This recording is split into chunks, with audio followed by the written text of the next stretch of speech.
Hey everybody, it's Brian Donaghy at Commerce Systems, and we're in store for another Friday afternoon Chocolatier chat. We are talking with Hichem Lahreche from Kyolo Chocolatier in Orlando, Florida today. Hichem is a pretty well-known chef from the other side of the pond, but has been in the United States a pretty long time now. Studied in France, originally from North Africa, so we may talk a little bit about that, all that good stuff.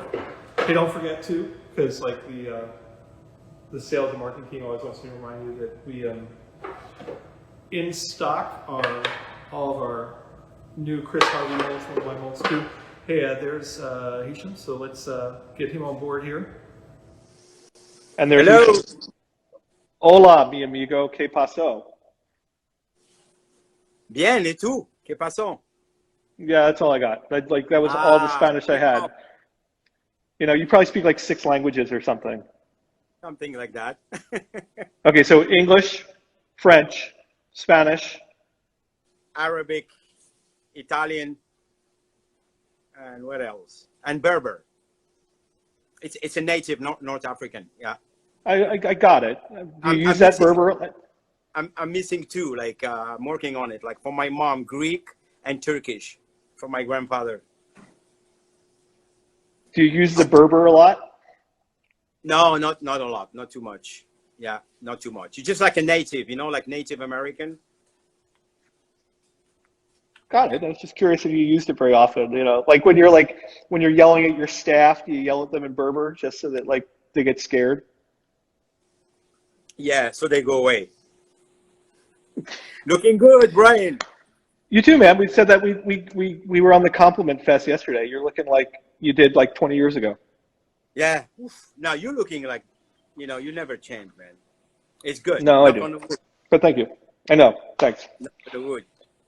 I'm on the cusp of that 50 thing, so I'm Yeah. trying to stay happy that like it's not too bad. Can you see me or Yeah, I can see you. Can you see me?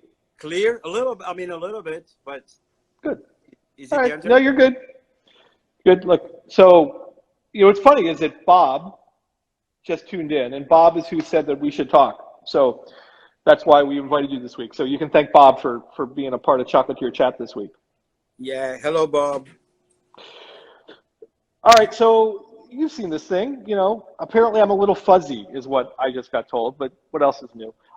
Hey, so you've seen this thing, and we kind of spent a little bit of time hearing a Yeah. little bit how you got where you are and like how you ended up in pastry and a little bit of your story. And I don't think I know your story. We've known each other like almost 15 years, and I don't know anything other than, you speak a lot of French and you studied in Paris for a while. And then you worked at some of the finest establishments in the U.S. Yeah. So you want to? So you were born in Algeria, right? I was born in Algeria. Grew up in Algeria. Went to school, high school, college. Got my baccalaureate, means like the diploma that allow you to go to college. And started physics. Like I was good in science. Wanted to go to med school, but man, it was too tough, man. Like the smell of the hospital and the blood, and so I was like, yeah, this is not for me. This is not for me. So You could have gone into dermatology. Yeah. Oh my God. Yeah. No, I was like, this is one. With all respect, because of them. Look at us now. Right. A big hello and a big thank you. For all the medical staff and all the people that are doing amazing job. And saving lives and taking care. Going through a lot of stuff, putting themselves at risk. I really, really like a big shout to them. Yeah, and then I tried to study physics. Physics, like technology, science and technology. And then, I was playing tennis because I was a tennis player since I was 5 years old. I went to the national team and then, get qualified in the Davis Cup, a young age. Do you still play? Yeah, I play sometimes, but I stopped. I do a lot of cycling now because of the COVID. It's very hard to get partners, in tennis because of the schedules and all the people. I play squash. Exactly. So squash, you Right, it's just like you can play by yourself too. Yeah, but I mean, but still, it's better with somebody else. It's better with somebody else, but it's still, you can hit the wall and, you know, like, Yeah, but that's like doubles. Like trying to find three other people to play doubles at 2 o'clock on a, you know, it's like, well, I can play at 1:30. Well, I can play at 3. I can play on Tuesday. Well, I can only do Thursday. Yeah, I get it. So yeah. exactly.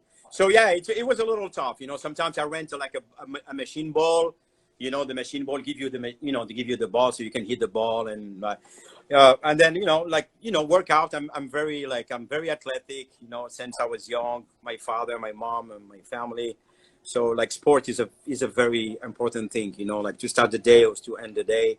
Now I switch like in the morning. But since the COVID, you know, I was nervous with the gyms and all these things. Okay. So hold on. So you're like qualifying for the Davis Cup. You're studying physics. You're still living in Algeria. Yes. So And then, so how? Okay. So there's got to be something that's going to happen here. Here's the hook. there's a big turn. One day, I went on vacation. I took vacation with some of my brothers and family. We went to Canary Islands. And then we had a big car crash, an accident, very, very bad. I mean, I was like, 5 broken vertebrae and crazy. So I had to stay 3 months in a hospital there in Spain. You know, like it's an island that belongs to Spain. You know, on the south, on the coast of Morocco. Then, was bored. 3 months in a hospital, not speaking the language, far away from the family. I asked for a transfer to France, to Paris, to the American hospital. And then there I finished, it took me like 3 years maybe. So a couple of friends of mine, they went to school, like one in Le Nôtre and the other at Ferrandi School in Paris, one of the top notch, at that time with the Cordon Bleu. You have like 3 big schools. Before Belway, before, they used all used to be like teachers at Le Nôtre. So it was the big... and I fell in love, man. I was like, hey, we used to hang out with my friends, going to pastry shops, looking at this. And then I got hooked and I was like, hey, maybe this is what I should do, because I dropped off college and I couldn't go back. And, so it took me a long time. So what happened, so I did some stage. I did small stage there at Le Nôtre, came back, went to Switzerland, like in Lausanne, did an apprenticeship. And then came back. I came to the U.S. And then I came back, to do the school, the Le Nôtre school, to get certified, in the pastry and pastry art. In America, I loved it. I came as a tourist, and I met this guy, Michel Richard, if you remember, at Citronelle. Yeah, a hack. A little prayer for him. He's a hack. He was a hack. Like he knew nothing. He knew absolutely nothing about food. Yeah. As we're making jokes, because, Michel Richard really changed the DC food. Like he made, not alone. I mean, I think there were a lot of people that were doing that in DC in the 80s and the 90s. But, I mean, unbelievable. The Citronelle was one of the finest restaurants ever. I mean, him too. Yeah, I mean, if you see his resume, where he come from, it's crazy. It's an amazing story. Very quick. 20 years old, he ended up in Paris. He used to tell me, like, he had only one pair of shoes, and he got this interview with Le Nôtre, Gaston Le Nôtre. So imagine, 20 years old, he got in, amazing guy, talented, he stepped up the ranks and he became his assistant. And then he was the first one that opened Le Nôtre at 27 years old. He was a pastry chef of Le Nôtre opening in New York, 1972. Right. Yeah. So he said we opened. He said, and then within a year they got to close. He said the American couldn't understand in 72 a little piece of chocolate or a cake, like $5. I mean, at that time it was like so hard for them. They had to close, but he didn't come back. So he stayed. He met like a businessman. Moved to Florida. I mean, not Florida, moved to California and opened Citronelle at the Holiday Inn in Santa Barbara. And he was a big shot. He was a big hit in Florida, the superstar. Right. And then in 1994, I think. And then another partner, and he opened Citronelle, Washington, D.C. And that's where I became, the one of the member of the reopening of Citronelle. And that's where my story began. I loved it. I met him and he saw me. I did a tasting, and then I was a cook because I couldn't speak English. I had knowledge, so I knew better than the pastry chef, but I didn't say it. Yeah, and then the story began. I mean, I fell in love with this country. I loved America, and I was like, hey, if you cannot do it in America, you're not going to do it anywhere in the world, man. In that time, Right. so work very hard. Openings, French kitchen. Like hours and hours and hours. I mean, restaurant. He wanted us to make croissant, like le nôtre croissant. So he had a brunch in the morning. We made in the restaurant. It was the first, I think, open kitchen restaurant with the lamps and. Right. And when we do the plate up, he used to make us wear like cotton, to do the plate up. So you know what I'm saying. And he was like, you will be piping a vacherin, and you were so excited. You've been preparing your line for the desserts, and then he come. I'm sure he got like 2 bottles of white wine, and he come to you. He look at it, and he's like, and he's the one who tells you. He tells you like change things. I want the meringue or the pipe or the strawberry on this side. And then he comes Right. back and he's like, how you doing? I was like, good. And I'm like shaking, and he's like, who told you to do this? I said, what? He said, the strawberry. I said, oui, chef, you told me. He's like, I didn't tell you. I never told you this. And he picks it up. He put it in the trash. You got like 10 plates of desserts, man. I mean, you're like, oh my God, and you're like sweating and stuff, but you want to keep and you want to fight keeping working for him because he was God. I mean, after the God that So Yeah, I mean, I think it's those people, right? I mean, those people in our careers that elevate.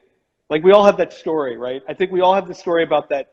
Sorry, I'm going to say it. That French chef, right? Who causes us to like be better, right? Who I don't know why. I don't know. I mean, I know obviously food is such a big portion of French life, but it would seem that the chefs that were willing to come to the United States were the desires and the goals to make their staff better, right? Because, I mean, my guy, he would do stuff. Like he one time told me my cooking was like that of a housewife, just not as good. Right. And yeah, I remember I'm in tears, right? Like I'm in tears, but he was right. Right. And it made me a better chef. Right. Yes. I mean, that's the hard part about it. Yeah. I mean, you have to take it. I mean, for me, I took, I mean, you have to take it. And that's what I see when I see people sometimes. I mean, I give advice, I recommend, but we all went to the walk-in and cried. There is no one that I know that you didn't find him, in a loading dock and crying like a little beautiful girl. Yeah. Where are you going? I'm going to my car. Why are you going to your car at lunchtime? I'm going to cry. Yeah, man. Yeah. I see people. I mean, seriously, man, I had to hug guys. I mean, I will respect the names who are competing for the World Cup, right? Competing for the World Cup, for the national. And then me, like, trying to talk to them, give them a hug. They left and went to the parking lot, like crying. Like, I don't want to do it. I was like, hey, man, let's go back. Yeah, I mean, it's my story. It's your day, but I'm going to tell my story again. Yeah, like, of course. I was done. Like I was working in this property, and you know what property it was. It was in DC, and I had to work through my stage, and I'd finished my stage, and I had gone home that night, and I told my ex-wife, like, I'm not going back there. I'm going in tomorrow. I'm quitting, and I'm done. And she's like, you just went to school, like, that doesn't make any sense, like, why? And because I can't do it anymore, right? And I walked in the next day, and I've got my note, I've got my note, like, I'm quitting, and the chef reminded me of why I wanted to be in the business, and he promoted me that day as I'm about to hand him over my letter of resignation, because I busted my butt for 3 months, and he realized it. But he'd said the most awful things to me for 3 months. Like like your cooking is like that of a housewife, just not as good, right? And so your stories about Michelle, remind me of all that. They bring back the PTSD of that whole kind of thing, right? There, I mean, there was a guy one day when you talking about this, you know, you brought me back, man. There was a guy like Jean-Claude. I don't say his last name, and he say in one day he came to me and say, "You're good looking. Why you don't do some jobs, you know, like in Paris?" He said, "I see you very well in the streets." I was like, "What do you mean?"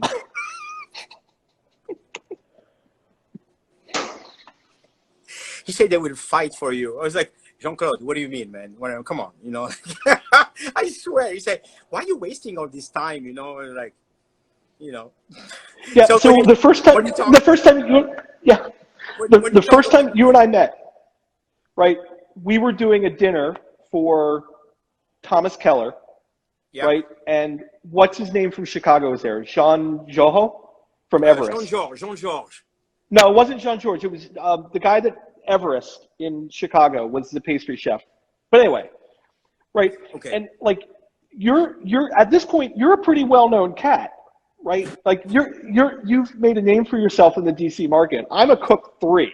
Like I'm in the back hallway like polishing plates. Like that's my job. Yeah, but when I saw you first, I remember. I will never forget. When I saw you first, thanks. like when I entered the kitchen with the energy that you had, like I saw you first. It was a lot of people. But you know, sometimes someone like get your attention, you know. Well, thanks. So I was like, because you were having actually, I went to Laurent and I say, this guy is like, whoa, he got fire on him. That might be why he didn't fire me. That's his style. Without you, I would have been out the door. You were a leader. I mean, even cook one or whatever, but you were a leader. But for me, when I saw Louis, I was like, this is like the next pastry chef, you know. And now it depends to him. You. Yeah, as long as he doesn't go to the streets, you know. So like. Yeah. No, but I mean, but even in that kitchen that day, right? There are all these heavy hitters in that kitchen that day. So, you know, Laurent's in there, who's the exec chef, and Joho's in there, and there's like, we've flown all these people in from all over the world, and you're in there. But there was still all this, like, it was hard, man. It was a hard day. Like those 3 days were my first 3 days in a professional kitchen, but they stay with you, right? Like that kind of experience just stays with you because you learn so much from these great chefs that have standards that we push each other, right? Like, yeah, you know, I mean, like it's up to you. Yeah, if you want, you take. It's just like a fight. You want to fight with you know, if you're not scared of fighting, you go on the ring and you fight. You lose, you win, you got knocked out. It happened. You come back. I think it's all, you know, I mean, it's, and that's what I always say to people. This is why not everybody can do it, you know? Yeah, well, you know, I mean, you know Anil, right? Of course. Like, so I worked for Laurent for a while, who you know, and then I worked for Anil Rahira for a couple of years. Yes. I consider Anil, both. Yeah. I met Anil when he was assistant, you know, with Susan Otter, our queen. Right. Oh yeah, so like I consider those two guys like those are the people I hold up. If I can be anything like those two people, I could be successful. Of course. And like, but Anil has a really strong sentiment that it's like anybody can do pastry. Like nothing that we do is hard.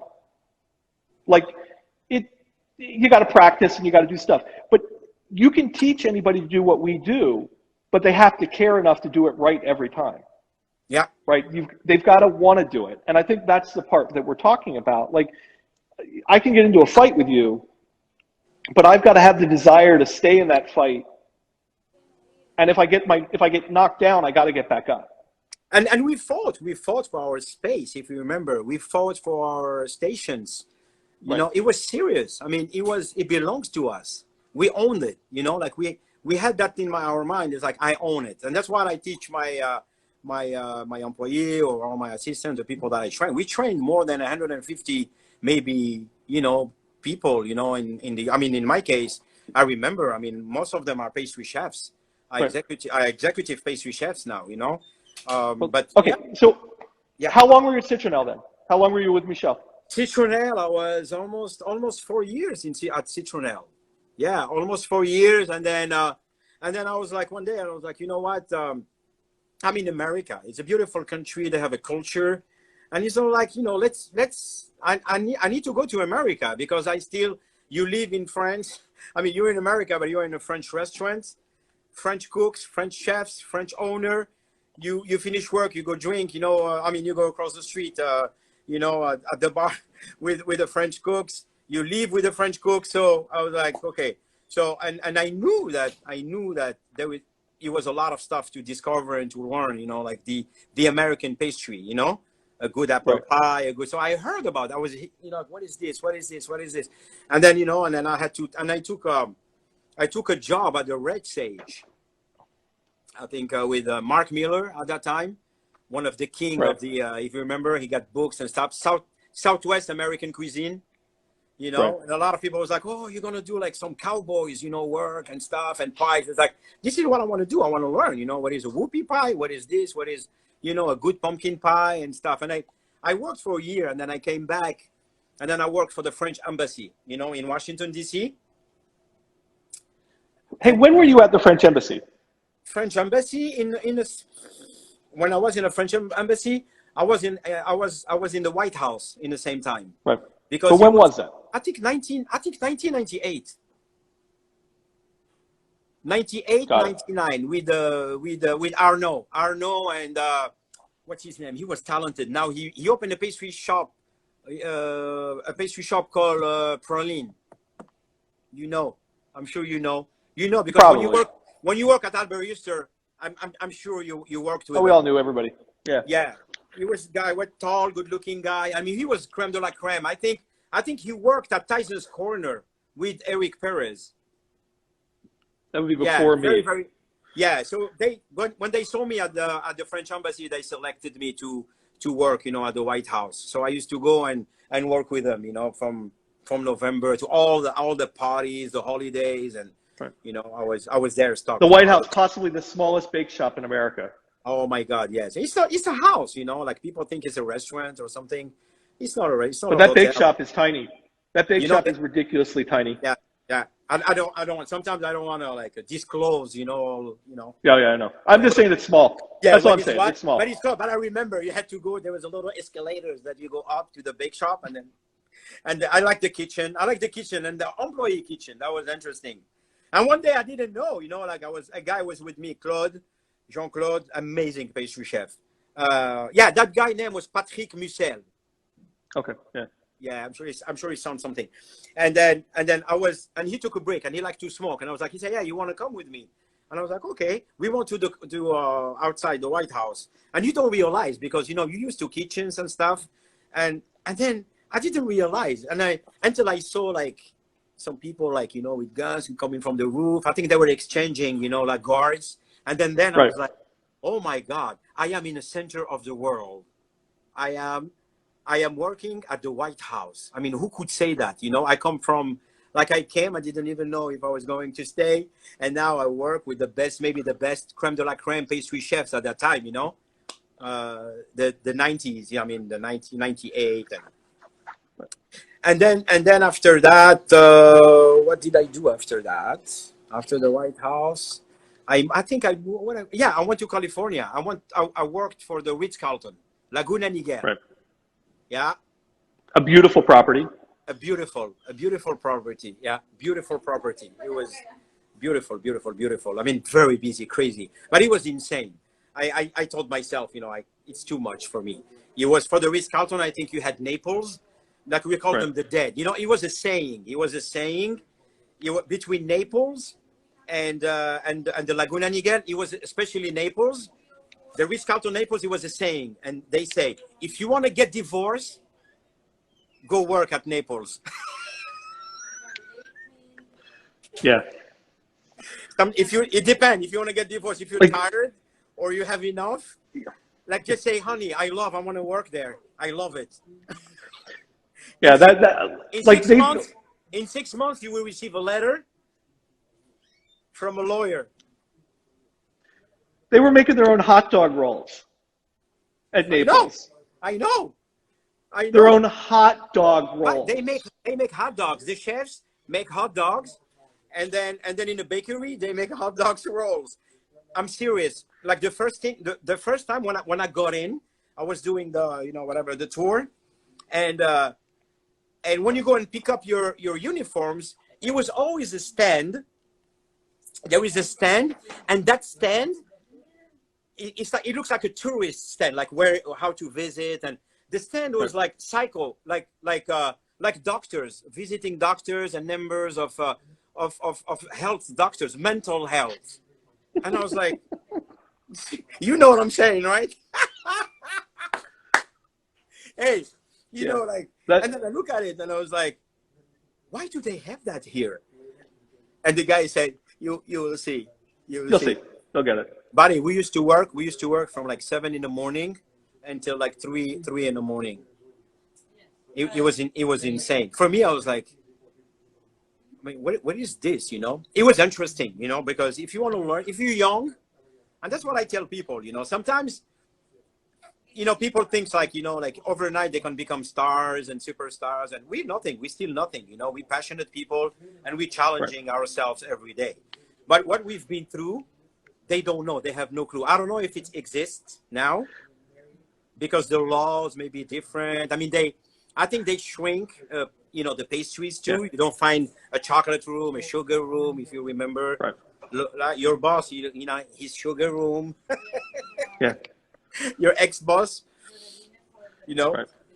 So yeah, I mean, I think it's a different world to a certain degree, but I think you're right. I mean, like, I think people got where they got because they put their head down, they shut their mouth, and they worked hard, and they proved that they could do it, and they learned. Like, we had to, you know, you had to take some knocks, right? Like, you had to get beaten around a little bit by whoever it was. I don't care whether they were French or not. Like, I mean, you know, along the way, you had to take it, and you had to learn from it. And if you learned from it, you were better. And if you didn't learn from it and you fought back, you weren't going anywhere.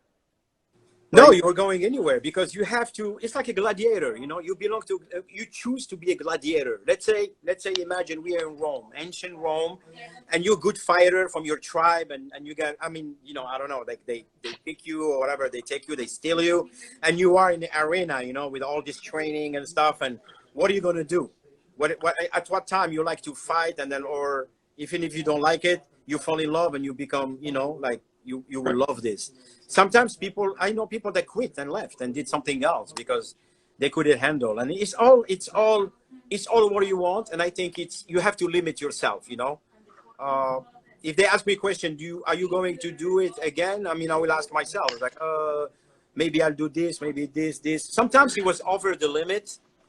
So you need to know how to balance, you know, because people were very lonely. They became alcoholics. Some of them, you know, like had most of the people that worked with me were divorced,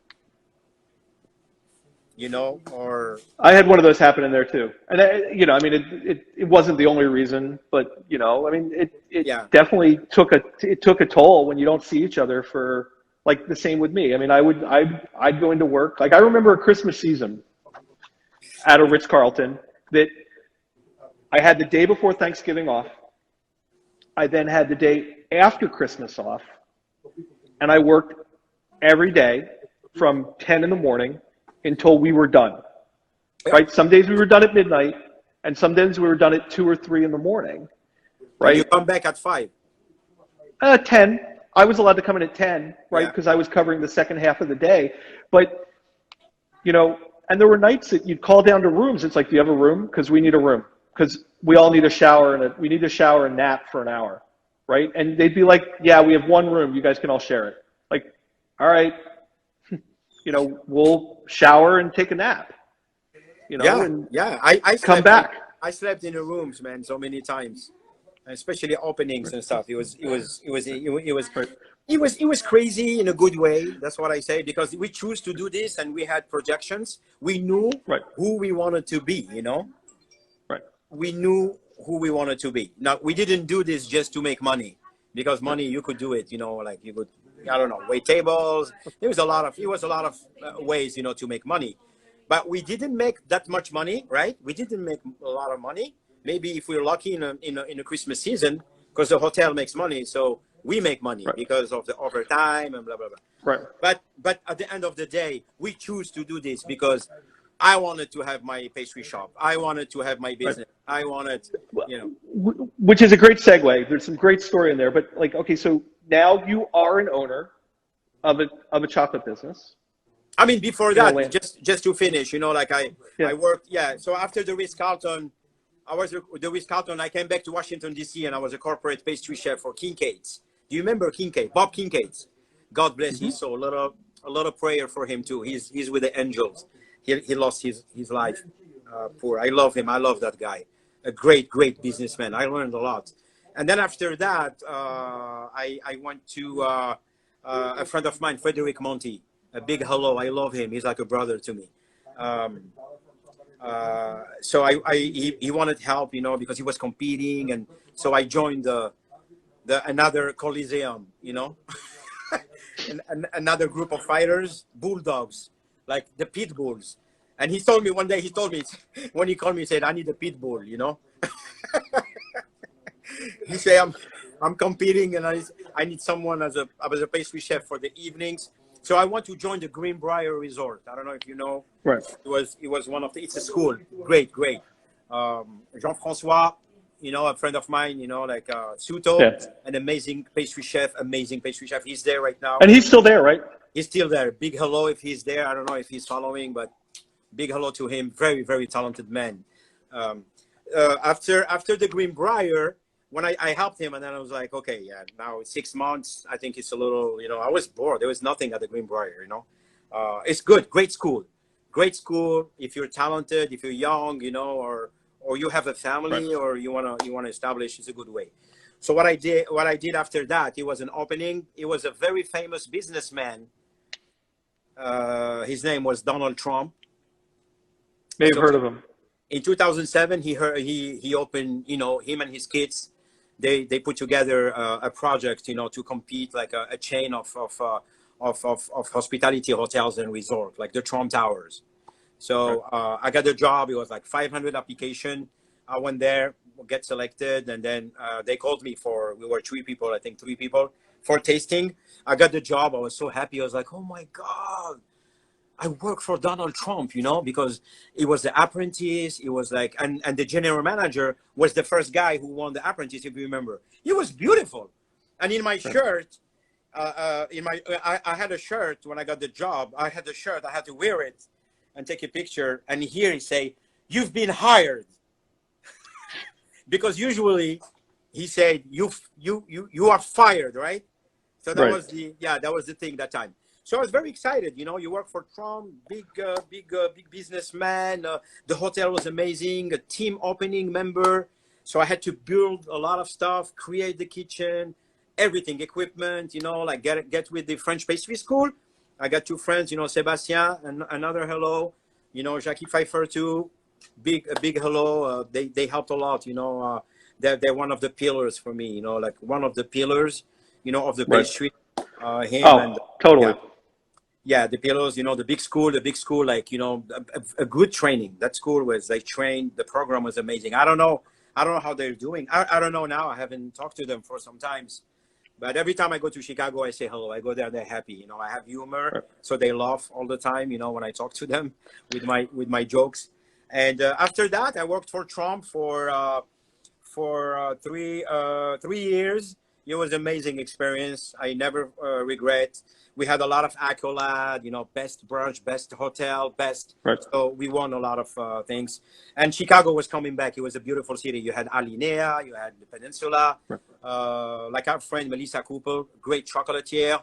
You know, she worked, I think she came from the French pastry school. And it was a beautiful, you know, Andrea, you know, like it was this talented, I heard, you know, like with Dimitri Fire, the good friend too. He was at the Sofitel. It was a beautiful, a lot of build up of talent, you know, in Chicago. And then we had Jérôme Landrieux, like a brother, very good friend, you know, Jérôme. He opened the Chocolate Academy. So he brought talent. I saw talent coming in. Chicago became a very good, beside New York, Chicago became a very good attraction, you know, for talent and novelty desserts. So I helped Jérôme too, you know, with the, you know, like it was, and then we became, you know, good friends. He supported me a lot. I mean, this guy, the support that I had from Jérôme, I mean, I really, I don't know I don't know how to thank him, you know, and I'm happy now he has his business. He left the academy, he has a business. Dimitri is there. So after Yep. Trump, I received actually Fred Monti told me, hey, you want to go? You want to go overseas on an expat? And I was like, where overseas? He said Egypt. I said, wow, that would be nice. Egypt is a beautiful country. I mean, I hear a lot of tourists. Right. It's not far away from France, not far away from my parents in Algeria. So I took the job. I left Trump. You know, the package was interesting. Expat, you know, you big money, Right. you know, a lot of benefits. They pay you tickets, you know, they pay for everything, your housing. So I went to Egypt. I stayed 16 months, and then I find myself in the Arab Spring, in a revolution. So I was locked. I was locked, and like the U.S. embassy, like, you need to leave immediately. Oh my God! So we had to leave. Came back to Chicago, and that's how I end up in Florida, because I got a job at the Portofino, like Universal, corporate pastry chef, and then after that I opened Kyolo Chocolatier. When did you open Kyolo? Kyolo 2013. And because of a very good friend of mine, Laurent Bronard, if you met him, I think you worked with him, or you worked I know. because, You guys are all part of the French mafia. Like, I know who you yeah. all are. Look, You know, look, but look, I- look. Hey, look what he's sending me. Look, I mean, I'm gonna show you now. He, like, Laurent, like look. He's sending me a text right now. He's saying, "Are you at work?" I'm gonna tell him. I'm busy. Tell him to tune into the Tomrick Instagram page. That's all you have to tell him. All right, is he there? No, I didn't see him, but who knows? So Can I text you him? wanted to, how? Yeah. I tell him I am online. Hey, Laurent, he got mad, man. I don't want him to be mad. Then Frederick would be mad at you. He'd be mad at you. Frederick would be mad at you, and then like Sebastian would be upset. You'd all have like you'd have to have a little French powwow. You know. Right. There you go. So there's the text is said. So, you know, Yes. Sorry. you wanted to do chocolate,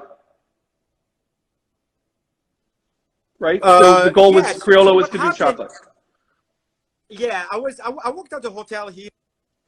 I went to.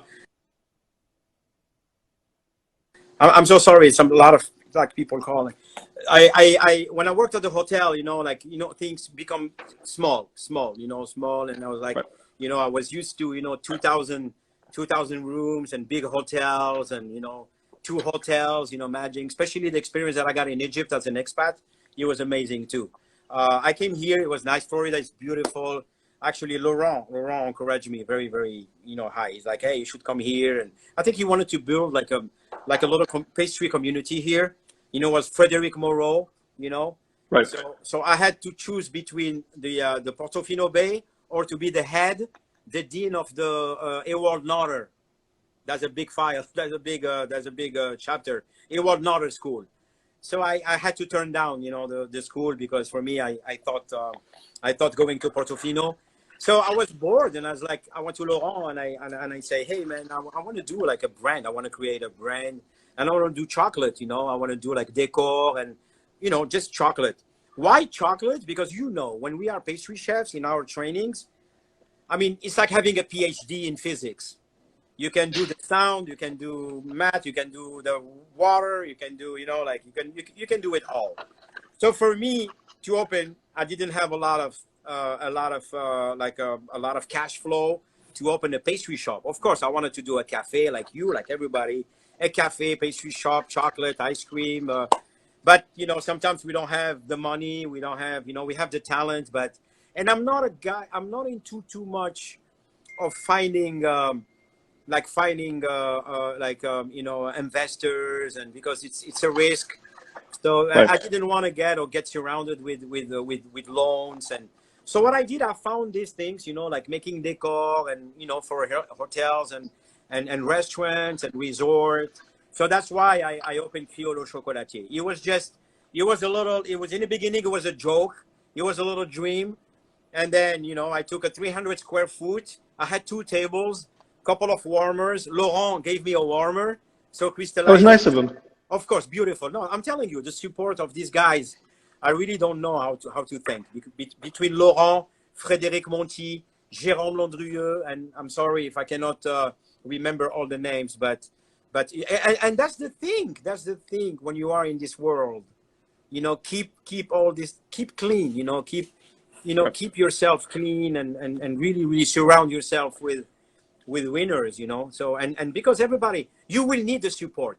Don't ever think you are the best and you cannot talk to this one. Nobody is the best. We all DJs, and we all play music, and we all have our own audience.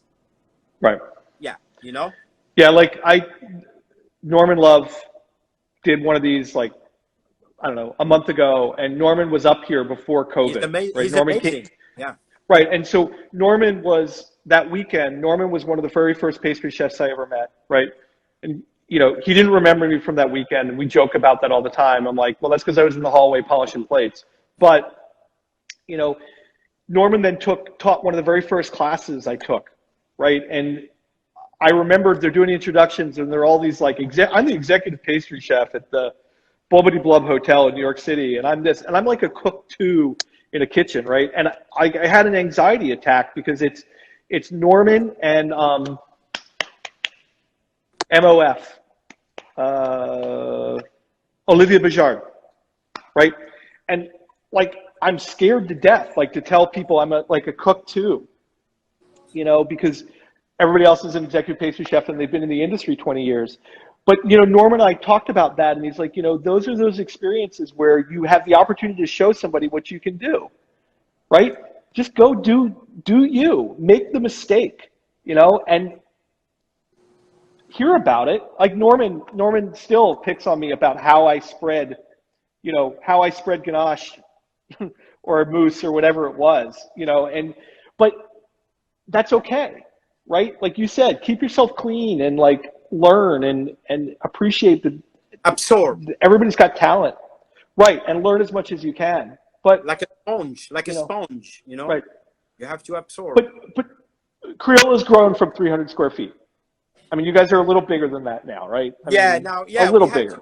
Yeah, because, you know, I didn't want to take risks. So with contract and going, and if things don't work out, you know, what are you going to do? You know, stuck with contract. And so what I did, like, I subleased, you know, like a room, and transformed into a little chocolate room. It was easy for me, you know, better than, you know, like, I mean, more complicated it would be to have a little pastry shop and do cakes. And we could do cakes, but I said, okay, we're going to limit ourselves.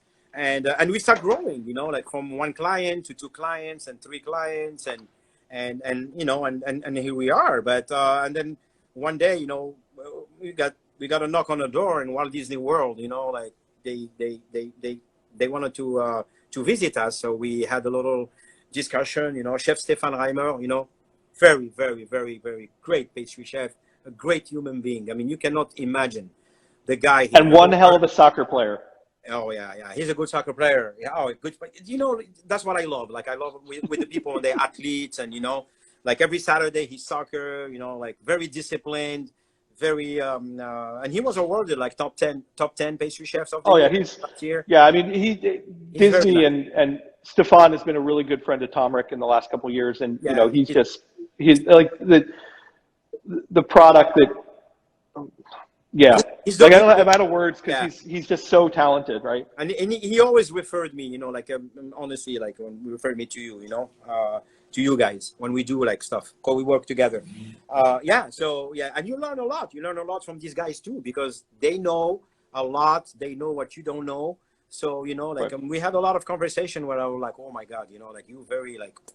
You are something, you know, you are something, and, you know, pushes you and tell you the truth. And I like that. I like when people tell you the truth, you know.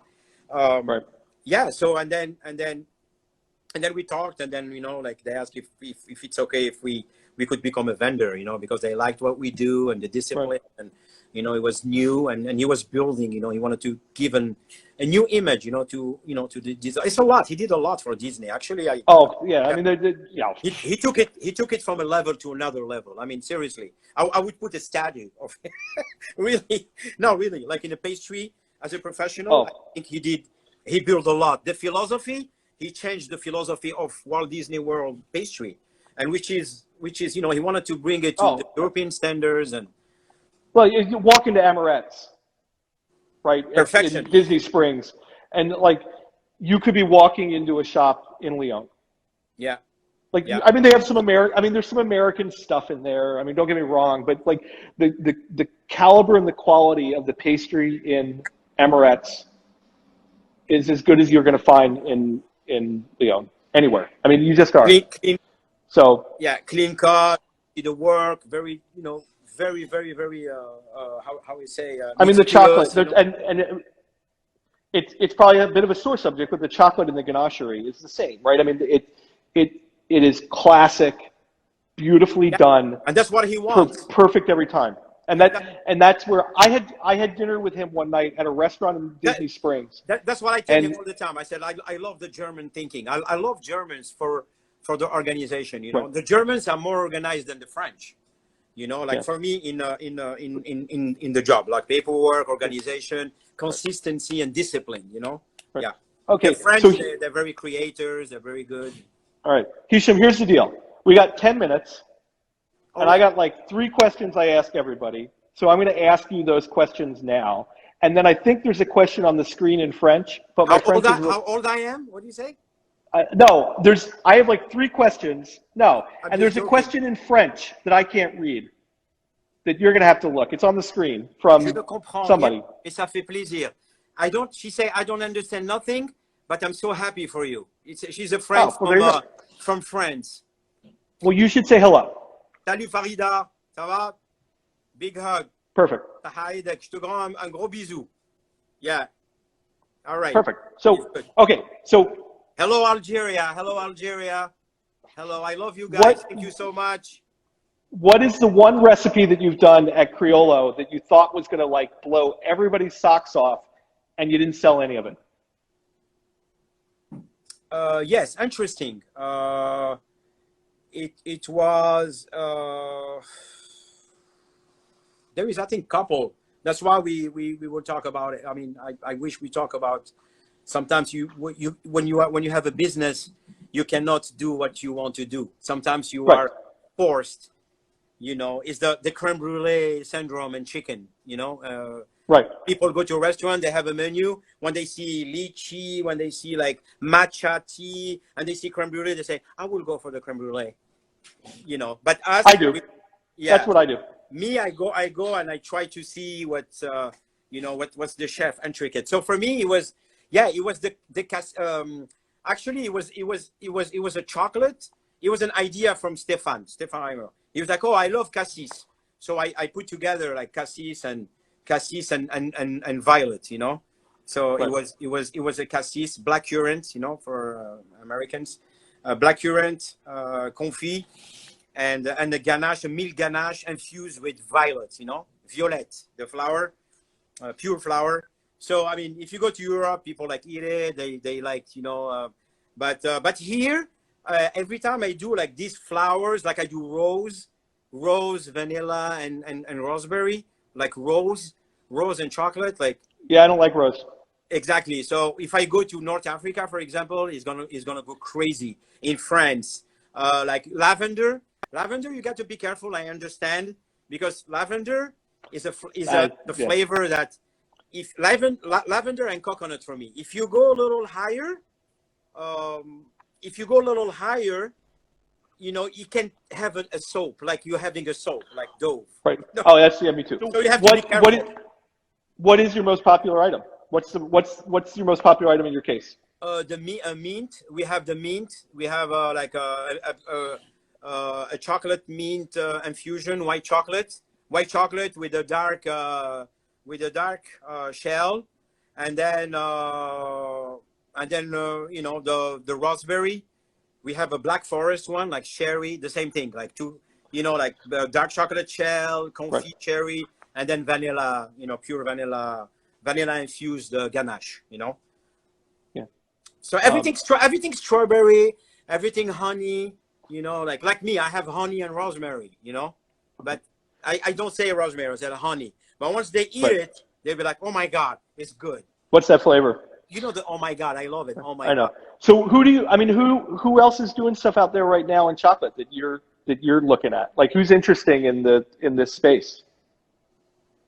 What do you mean in the space? Like, so like in that chocolate world, like right now in artisan chocolate, like who do you Yes. think's doing some interesting stuff Oh yeah, other than you? yeah. I mean, you have a lot of you have a couple of talented. You know, the gentleman from California, LA, Chris Harvey, that does a very good job. I mean, very beautiful. I mean, he's like, wow, it's amazing. And then of course I respect Melissa Cooper. You know. Yeah. Melissa Cooper have a very good touch. Beautiful. She came with like just new Melissa Cooper, you know, thinking, and then Right. Ramon too in California. Oh yeah, and Ramon's one of my guys that I think doesn't get seen a lot, but Yeah, Ramon's flavors are some of the best in the industry right now. Some chefs are like this hitting me. I don't like the media too much. I just focus. I want to have time for my life and like keep the focus, because sometimes the media, they take you out of the focus too much. Right. If you're too much for me, if you're too much on the social media, I mean, and that's my private life. I like to connect Right. with people, but if you do, if it's too much, I think it's take you away. But you have a lot of talented, man. I mean, Jérôme Landrieux, I mean, he does, everything, like with his company, and a big respect. I mean, for me, the guy who I respect very much. Right. We're talking business, chocolate, and because now when you are an entrepreneur, you don't think, oh, I'm the best, I want to be the best chocolatiers, or you think business, like. And for me, it will always be Norman Love, Totally. Business wise, when He changed artisan chocolate in North America. like for me, hands down. Like without Norman Love, we would not be where we are today with artisan chocolate. Which means like my company would not be where we are. You don't have a business. Yeah. Like nobody does. Hey, I don't want to run out of time. Yeah. We're getting close. Yes. So I promised you an opportunity to plug, which I'm going to give you in a minute. But my last question is: Yes. You're on the bike. You realize that you're out of water, so you stop to get a bottle of water, and you're going to grab a snack while you're in the 7-Eleven. And so you're walking to the register, and you're in the candy aisle. What commercial candy bar do you buy? What commercial I buy? Commercial? Like I'm going to buy a Kit Kat bar. So that's my answer. I'm getting a Kit Kat bar. No matter what, I'm always buying a Kit Kat bar. Which one are you buying? No, for me, I grab the. You talk about the energy stuff, like quick. No. Like straight, like M&M, Hershey, Mars, something like that. What candy bar are you buying? I mean, for me, like I like. I mean, not the Snickers. All right, there you go, Snickers. That's Hichem's answer. The answer is Snickers. Okay, so I your like website. Peanuts. I like peanuts and caramel and chocolate. It's my favorite since I was little. All right, website. What's your website? www.kyolochocolatier.com. You can buy online and you'll ship nationwide. Yeah, check our web. Yeah, we have a website and we ship, online, and we do corporate. We have gift baskets. Actually, it's interesting. We're gonna come up. I mean, it's a new because of the COVID. We didn't talk about the COVID. Next time. I know, we do next time. It's Sorry, okay. we were talking about your life story is so interesting. We didn't get to COVID. It's huge, bro. Yeah, but we try to pass this. But actually, when sometimes things happen for a reason. You get divorced or you break up with your girlfriend. Something happened for a reason. You lose your business. Something happened for a reason. I think we always have to. It's hard. It's very hard to forget. It's very hard because you remember the beautiful memory. It's still, it's like a love. Love is love. Whatever woman, whatever man, whatever you lose your job or whatever, you still love your passion. You're losing it, but put in mind that something gonna happen. So for us, it pushes us. I never thought about online shopping, online store. So now we have an online, and we try to do merchandising. Now we're thinking about, like you say, we're thinking about like you go to 7-Eleven and you find a Kyolo bar that everybody can buy. It's going to be cheaper a little bit, so cool. Voila. I hope I gave you everything, man. I don't know. I think so. We're good. Usually we are never satisfied. I know, and we could talk another hour, but we're out of time. So, hey, Hichem, thanks for spending some time with me. I'm going to stick around. I love you, man. I have a big respect. It's great to see you. And I'm very proud of when you. this is all over, I'm coming down. Yes. I'm gonna come down and visit when this is all over. No, no, Okay? I should come too. I'm gonna plan. Maybe not long. I will plan to go and to see the. I don't know if you guys are open to visit and see the machinery. Interesting Yeah, stuff. but you can't come because you're from Florida, so you have to quarantine for 2 weeks right I now. know. When quarantine is over. Yeah, yeah, yeah. All right, bro. All right. You take care. Thanks. All right. All right, Hichem. Talk to you soon. Take Bye. care. Love you guys. Thank you. All right. Hey, Hichem.